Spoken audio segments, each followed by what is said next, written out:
Hey dudes and dudettes, my name is Matt Hodson. I thought I'd give the 411 on how to be vegan, which involves 3 years of transitioning, about 2.5 years of vegetarianism, and about 4.5 years of veganism.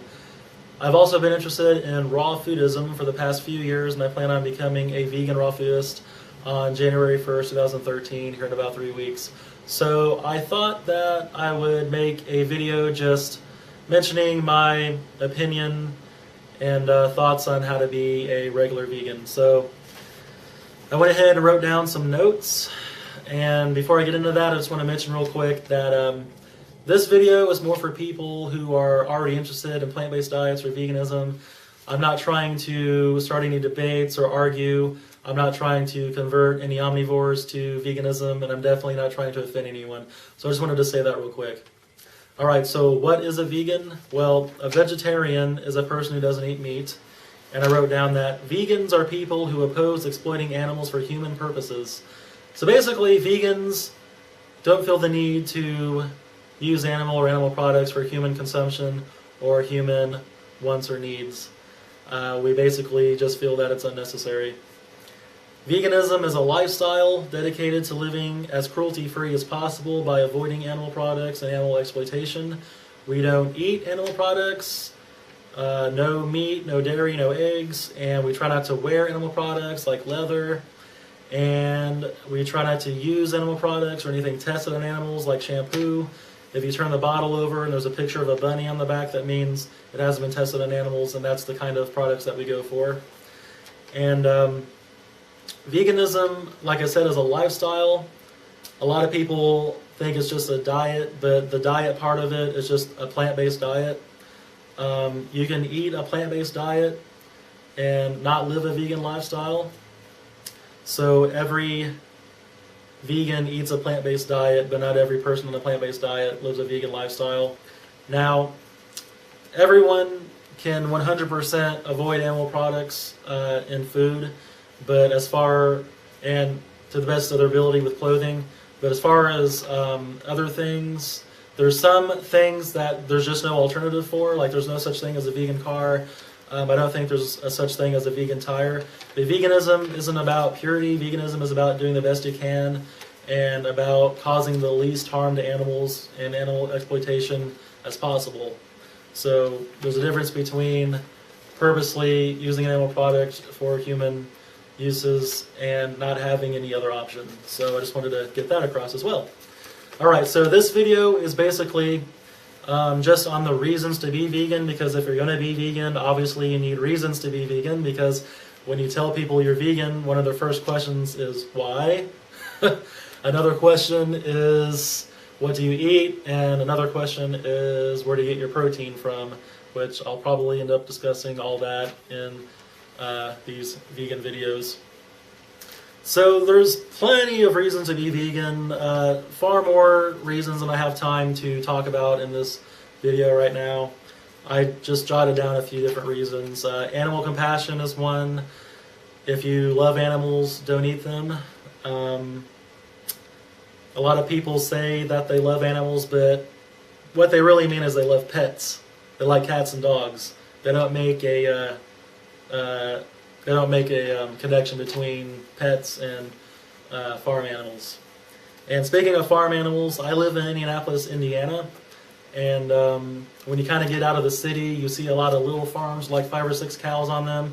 And when people find out I'm vegan and I tell them about the conditions on farms and what animals have to go through, they don't understand, because most of people's meat in America comes from factory farms with thousands and thousands of animals on them. And I'm not going to get into graphic details about factory farms. Just to say the least, animals are treated inhumanely, and it's very bad conditions for the animals and the workers, and it's just a whole big mess that vegans don't want any part of. So my advice is to learn about factory farming and watch PETA videos. PETA is People for the Ethical Treatment of Animals. They're an animal rights group. They have a lot of information on veganism.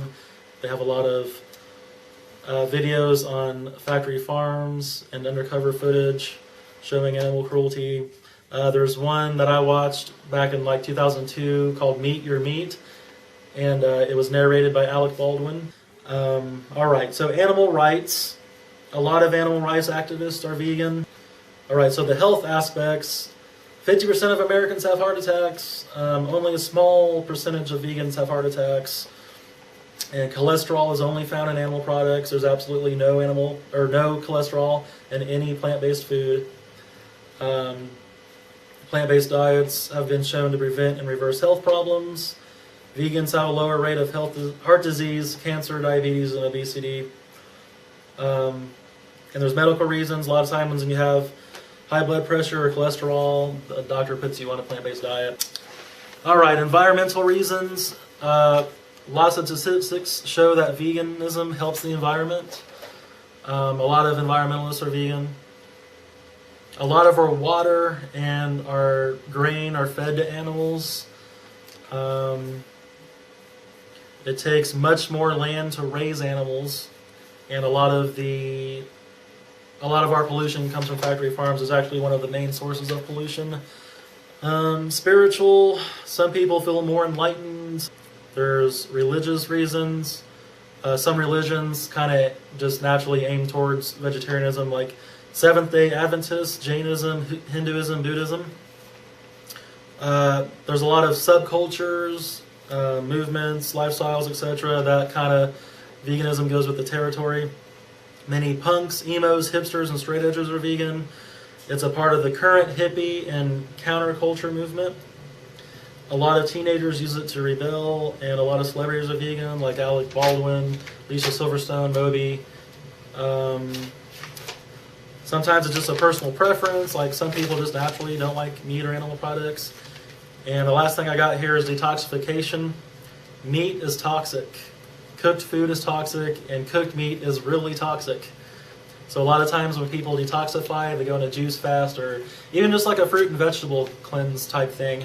They detoxify and they get rid of a lot of backed up junk, and they feel a lot better. And when you're clean on the inside and you feel light and just bouncing around, you don't feel like bogging yourself down with heavy, slow digesting meat and animal products. So a lot of times people will detoxify or cleanse and just continue eating a plant-based diet.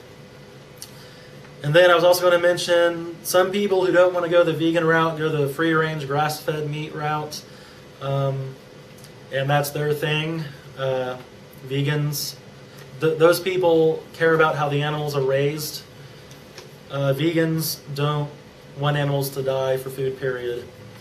I was also going to mention, sometimes people will mention that animals are killed in grain crops when they're harvested, so a plant-based diet actually still does cause death.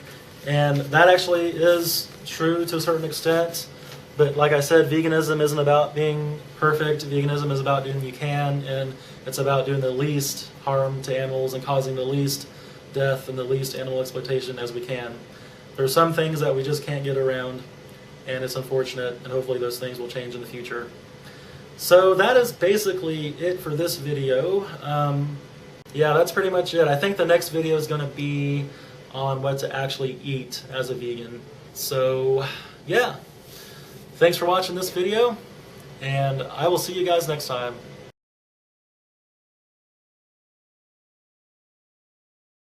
Hey, my name is Matt Hodson, and this is the second video in my How to Be Vegan series. So last night I talked about reasons to be vegan, and tonight I'm going to talk about what to eat as a vegan. So once you decide to become vegan and arrive at veganism, some people go vegan overnight, some people become vegetarian and then go vegan, some people take years to become vegan. But once you finally arrive at veganism, what do you eat? And that's a common question you get when you tell people you're vegan, is what do you eat? So I went ahead and jotted down some ideas on what to eat as a vegan. So there's meat substitutes, there's companies who make vegan products that you can buy in the grocery store, and there's the Boca brand, which they have the original vegan Boca burger, which is a soy burger, and they also have vegan chicken substitute patties, and I have the spicy chicken patty substitute here. This is actually my favorite meat substitute. It looks like chicken, feels like chicken, smells like chicken, tastes like chicken, but there's absolutely no chicken in it. So some people ask, why do you want to eat something that looks and tastes just like what you're avoiding? And the simple answer is because the chicken didn't have to die for it. It's really that simple. So the next thing, Morningstar Farms. They're another brand. They have a vegan burger. A lot of their stuff is vegetarian, but they have a couple of vegan stuff. There's Garden Burger. They have some vegan burgers. Tofurkey. Everything Tofurkey makes is vegan. They're most known for the Tofurkey roast, which you can get around the holidays. It's a turkey roast substitute. It's like about that big, and you just slice it like a roast. It's pretty good. Gardein is another name brand. It's a combination of garden and protein, and they have a lot of chicken analogs, a lot of like chicken cutlets with like sauce on them, things like that. There's Light Life. They have Smart Dogs, which are vegan hot dogs, Smart Sausage, and Smart Bacon. I like to make vegan BLTs with the Smart Bacon. And there's the Amy's brand. They've been around since the late 80s. Everything they make is organic. They have a lot of soup to choose from. They even have a vegan pizza. It's a cheeseless roasted veggie pizza. It's pretty good. And they also make some frozen meals. They're one of the only vegan frozen meal company. And then the actual meat substitutes themselves, there's tofu, which is made from soybeans. It's basically soybean curd that's been pressed together into a block. And what it does is it takes on the flavor of whatever you cook it in. And it comes in different types. You can get silken tofu, which you can use in things like smoothies. And there's firm tofu, which is more of a meat substitute. And it helps if you freeze it first. It makes it even more like have a meaty texture. And like I said, it takes on the flavor of whatever you cook it with. It has no taste by itself. There's tempeh, which is similar to tofu, but I think it's been fermented and has a different texture. There's seitan, which is straight wheat gluten, has a meaty texture. And there's TVP, textured vegetable protein, which is a soy product. It's deflated soy flour. You basically just rehydrate it with boiling water. Yeah, so that's about it. There's a few other companies I didn't mention, like Upton's Naturals. They specialize in seitan. So cheese substitutes, there's a couple new ones on the market. Daiya is a lot of vegans' favorite. It's really good. It pretty much looks and tastes just like cheese, and it actually melts. And it's actually soy and gluten-free, I believe. I think it's made from tapioca. There's shreds and there's wedges you can buy. There's a similar cheese substitute called Tease. It comes in a tube. You can shred it yourself and it melts pretty easily. I didn't write it down, but I think there's an older brand. It's called Follow Your Heart, and it's been around for a while, and you can also melt that. And then there's nutritional yeast. Nutritional yeast is basically a vegan's cheese powder. Every vegan should have some nutritional yeast on hand. It pretty much makes everything taste better. So, milk substitutes. You can get soy milk, rice milk, almond milk, hemp milk, oat milk. I think there's also flax milk. Those are just some you can buy in a store. You can also make your own. You can actually make a milk substitute using most nuts or seeds. So ice cream substitutes. Tofutti. Tofutti is one of my favorites. It's been around for a long time. It's actually getting harder to find. I only know of one place in Indianapolis who sells it. And it's just like a really soft serve type ice cream. They're So Delicious, which I think is a soy-based ice cream. There's Rice Dream, which is a rice-based ice cream. Egg substitutes. There's an egg substitute called Energy Egg Replacer. It comes in powder form, and it's basically for baking. You can also use bananas or applesauce sometimes. It depends on what you make. There's also a new product called the Veg, V-E-G-G. It's like an egg yolk substitute. I haven't gotten the chance to use that. And then there's, that's it for the substitute. So other than meat, dairy, and egg substitutes, what else do vegans eat? Vegans eat a lot of ethnic food. Ethnic food is very vegan friendly. So a lot of people find that when they go vegan, they actually, this whole other world of food they never even heard of just opens up to them. And I really like Indian food. Indian food is really good. You can get all different types of curry. There's a different curry for each vegetable. My favorite is chickpea curry. Eggplant curry is pretty good too. A lot of the appetizers are vegan. They're basically like onion fritter type things. And then Thai is really good. Thai food's really good, which they also have curry, but it's a little more liquidy, so you kind of like have to put rice in it so it kind of absorbs the liquid. There's stir fry, which is just stir-fried vegetables on top of rice. And there's also rice noodle dishes, which rice noodles are basically just noodles made from rice, and they're a lot easier to digest. And then Mediterranean is also really good. Hummus, which is a chickpea dip. There's also falafel, which is like a chickpea, like a little fried chickpea ball. And then there's dolmas, which are stuffed grape leaves. I did a review on dolmas that come in a can a little while back. There's Ethiopian, which I've had a couple times. Masar wet's pretty good. It's basically like a mashed lentil thing dish. And you can also, a lot of the sampler items at Ethiopian places are vegan, so you get like a big combo plate of sampler items. Ethiopian, you have to eat with your hands. They don't use utensils. It's pretty interesting. So there's the other ethnic places that are pretty common, like everybody goes to. Chinese places have tofu and vegetable dishes. Japanese, you can go to most Japanese sushi bars and get veggie rolls. They just put veggies in them instead of fish. Avocado rolls are really good because they're also really filling too. There's also seaweed salad. Seaweed salad is really good. Mexican. You can go to Mexican places and sub beans for the meat. You just have to ask and make sure that there's no lard in the beans, because a lot of authentic refried beans have lard in them, which is animal fat. And that's why when you go to the grocery store and you buy refried beans in a can, it's good to get vegetarian refried beans.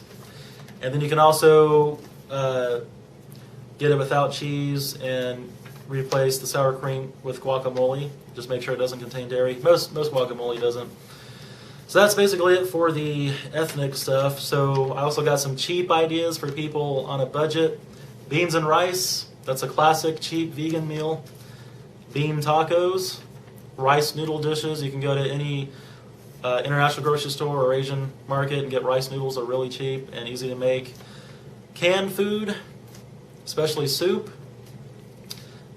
Make your own bean or falafel burgers. Peanut butter and jelly, that's classic. There's accidentally vegan food, which I think PETA has a list on the internet of a whole list of like all the accidentally vegan food you can buy at regular grocery stores. Just for example, unfrosted Pop-Tarts, like I think the strawberry unfrosted Pop-Tarts are accidentally vegan.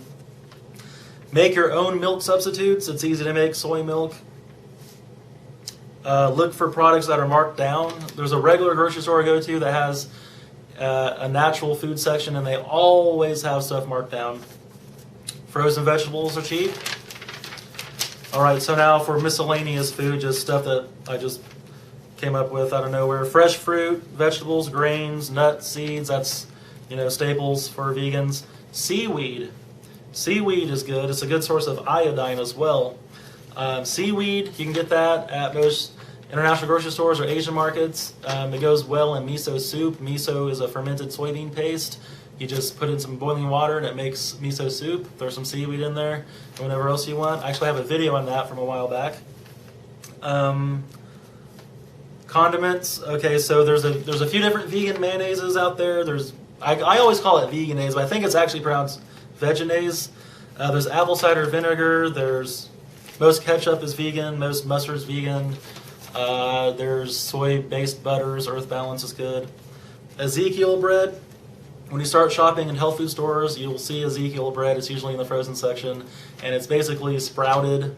It's bread made from sprouted grain.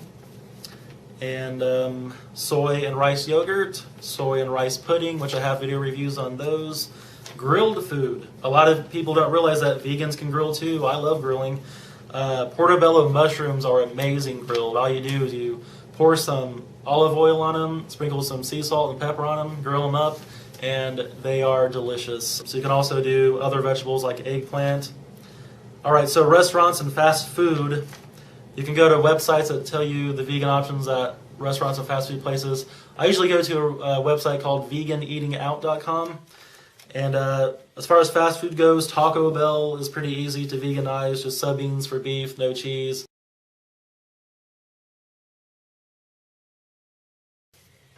Raw juice and smoothies, protein powders and shakes, Lara bars, Cliff bars, raw bars. And then, all right, so the vitamins and supplements. B12 is one of the main things that's important to supplement as a vegan because it's mainly found in animal products. Every animal makes B12. We make B12.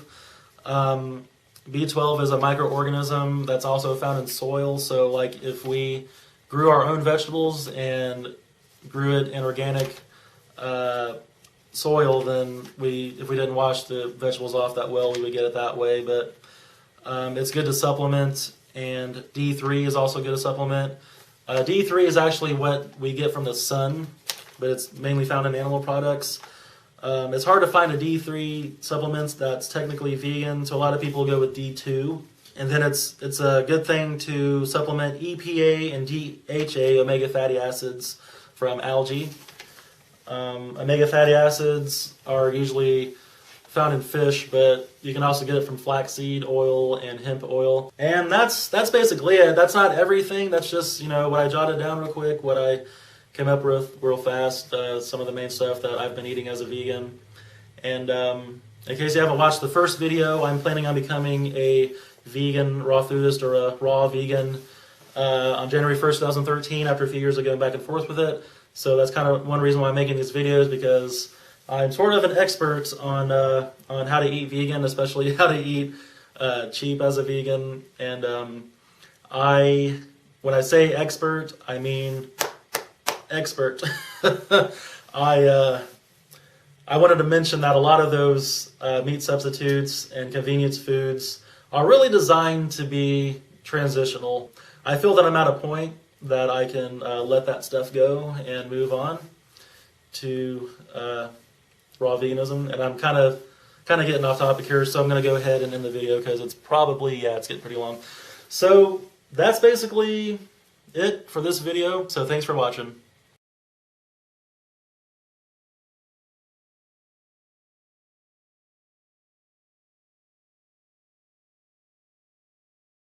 Hey, my name is Matt Hodson, and this is the third video in my How to Be Vegan series. Tonight I'm going to talk about answering questions. If you're going to be vegan, be prepared to answer questions. Why is one of the main questions. Like, hey dude, like, why are you vegan for, man? Like, I don't get it. Like, The answer is animal compassion, animal rights, health, environment, etc. Everyone has their own reason to be vegan. That's actually what my first video was about.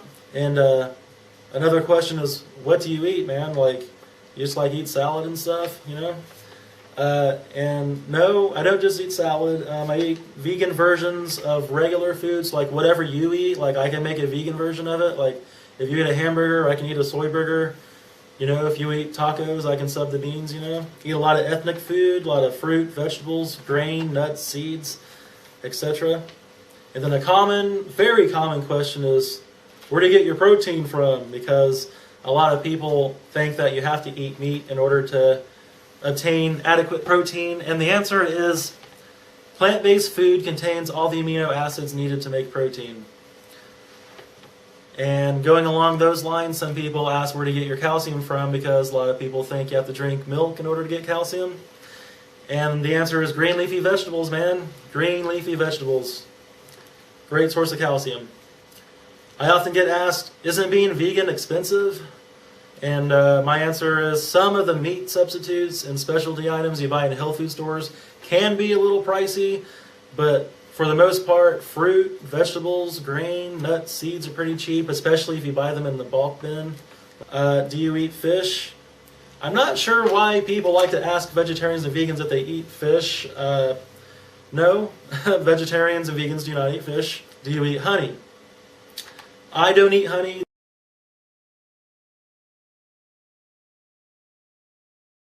So how long have you been vegan? A lot of people like to ask this. I think people ask this, sometimes people think it's a phase, like teenage vegans, like who've only been vegan for like a few months, oh, that's just a phase, dude, he'll grow out of that, Like, the longer you've been vegan, the more like impact that answer has, and it's a personal answer depending on your own experience, and so I just basically tell them how long I've been vegan, which at the time of this video, late 2012, I've been vegan for almost 5 years, after being vegetarian for about 2.5 years, after easing into it for about 3 years. So I often get asked, were you raised vegan? Like, did your parents raise you vegan? Like, why are you vegan? Like, did you have to be a vegan, No, my parents did not raise me vegan. My family pretty much thinks I'm crazy. Are you going to raise your kids vegan? Or if you ever have kids, you're going to raise them vegan, blah, blah, blah. That's a common question that people get. And the answer is based on your personal situation. If the mom and dad are both vegan, then there's a good chance that the answer is yes. Actually, a lot of people basically will say that they're not going to feed their kids animal products, but it's basically up to the kid, especially when they get older, like if they go to a friend's house or when they become an adult, it's like totally up to them, And let's see here. Oh, a lot of people like to ask like what if questions that like will never like be relevant in real life. So like, what if you were stranded on an island and only had to eat meat to survive? So like, I doubt that I'll ever be stranded on an island, but like most people, I would do what it takes to survive. And then another one is, wouldn't cows take over the world if everyone went vegan overnight? Wouldn't we be overrun by animals? Well, I doubt everyone will go vegan overnight, for one thing. Veganism is a movement that reduces factory farming through supply and demand over a period of time. So the next question is, there's some anti-soy people too. Isn't soy bad for you? Doesn't soy make guys feminine? Soy is a bean. I don't know any beans that are bad for you. The other question is anti-soy propaganda. All right, so why do you care more about animals and humans? A lot of people think that, vegans love animals and like hate people. So veganism actually helps humans too. If we didn't feed grain to animals, we could use that grain to feed people. And factory farms are known to violate workers' rights and exploit illegal immigrants. All right, if veganism is so healthy, then why are you overweight?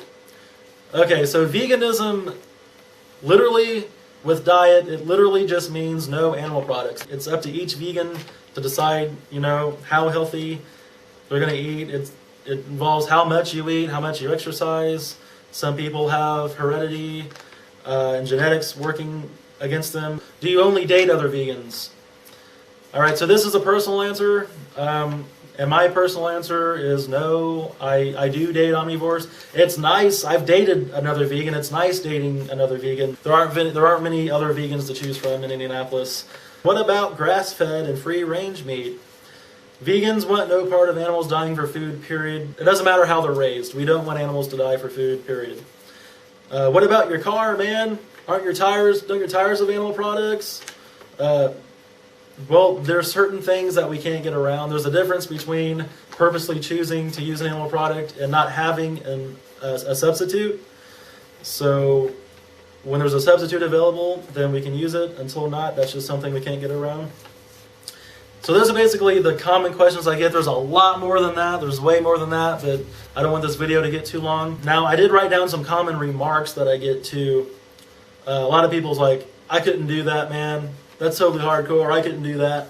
Well, guess what? That's what I used to say. A lot of people's like, we're just going to die anyway. Eat whatever you want. We're just going to die anyway. All right, so it's about quality of life. When I'm older, like I'm doing the work now to be healthy when I'm older. So another one is, oh, dude, you must have a lot of willpower. Like, that's totally hardcore. Well, it did like take some willpower at first, and it took some getting used to it. But now it's pretty much second nature, just like with anything else. And then the Bible says we can eat meat. So yeah, the Bible says we can eat meat, but it doesn't say we have to. And I knew a vegan one time, he got sick and his doctor told him to eat meat. Alright, so he might have been doing it wrong. I don't know what his personal diet was. And did he talk to a vegan nutritionist? Did he actually go to a specialist? What's the details there? I personally do acknowledge that veganism isn't for everyone. There's some people who literally can't be vegan. All vegans eventually go back to eating meat. A lot of people think there's no such thing as a long-term vegan. Like, you get, around the 5 or 10 year mark, you're going to start getting deficient and having problems, and you're eventually going to start eating meat again. Well, there are a lot of lifetime vegans out there, people who are born, raised, and die vegan. Some vegans do change their mind and become an ex-vegan, and that's their choice. And then I was also going to mention, when someone finds out that you're vegan, they like to pretend to be experts on nutrition and ask you questions about protein, calcium, and sometimes B12, D3, etc. It's a good idea to study up on plant-based diet nutrition to be able to answer them correctly. Alright, so I'm not sure if I'm going to make another video on this series. I pretty much covered everything, I think. I covered the reasons why to be vegan. I covered what to eat. I also mentioned vitamins and supplements, how to answer questions. Yeah, that's basically it. Thanks for watching this video, and I will see you next time. Whatever else I do, I will see you then.